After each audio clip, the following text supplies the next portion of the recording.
Last week, I was in Geneva at Africa Collective, the flagship annual gathering bringing together governments, financiers and investors focused on Africa's economic future. It was the perfect setting for a conversation about the African Continental Free Trade Area. The AfCFTA connects 1.3 billion people across 55 African countries, yet intra-African trade accounts for just 16% of the continent's total trade. This is compared to 70% within Europe. ITC research puts the opportunity at an additional $22 billion in trade per year by 2029. The potential is clear. The question is whether it is being realized. Dorothy Tembo is Deputy Executive Director of the International Trade Center, the joint agency of the WTO and the United Nations, and the architect of the One Trade Africa program. I spoke with her in Geneva. Absolutely. I see where you come from in posing that last bit. But I think our approach is not only to be in Switzerland, because first and foremost, that exposure has to be both ways. The Africans have to understand the demands of the market here. They also have to know who they potentially can work with and have these conversations. I know that these processes do not allow a broad-based representation of people to come all this way.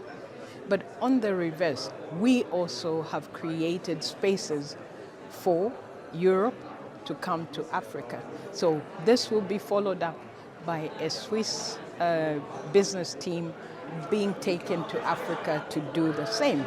So we continue to do this. But beyond this, within the context of the work that we do as an organization, we have many other spaces which we create, where we try to facilitate exposure from both sides.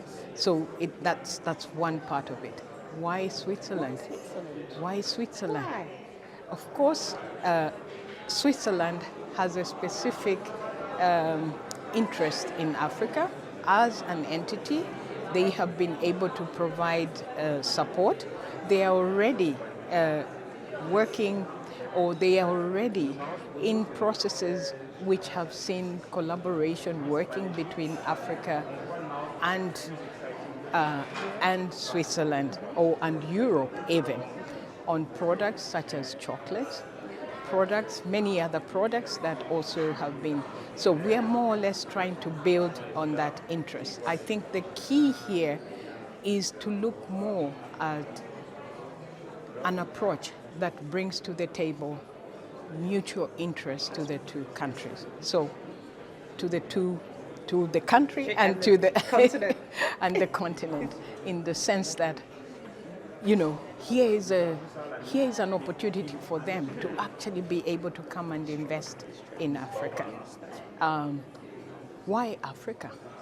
1.4 billion people, with a framework that extends beyond perhaps some of the areas where they have touched as part of the Regional Integration Initiative. What is it I'm saying? Switzerland may already be accessing, for example, West Africa as an example, because of the cocoa relationship there.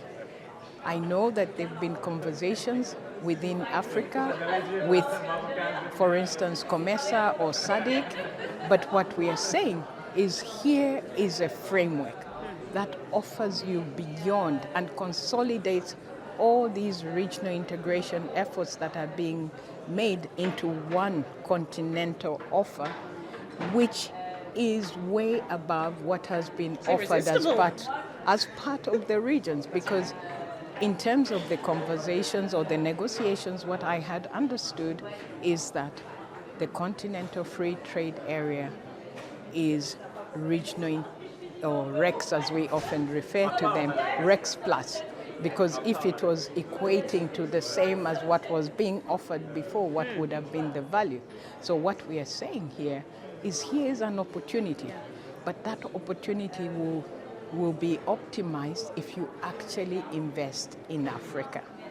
And in so doing, that we are responding to the industrialization objective of the continent, that they know that now the relationship or the strategic partnerships are shifting into ones of mutual benefit, and that in doing all this, that we are also increasing the level of trade, increasing the level of incomes, increasing the jobs for many, many Africans across the continent.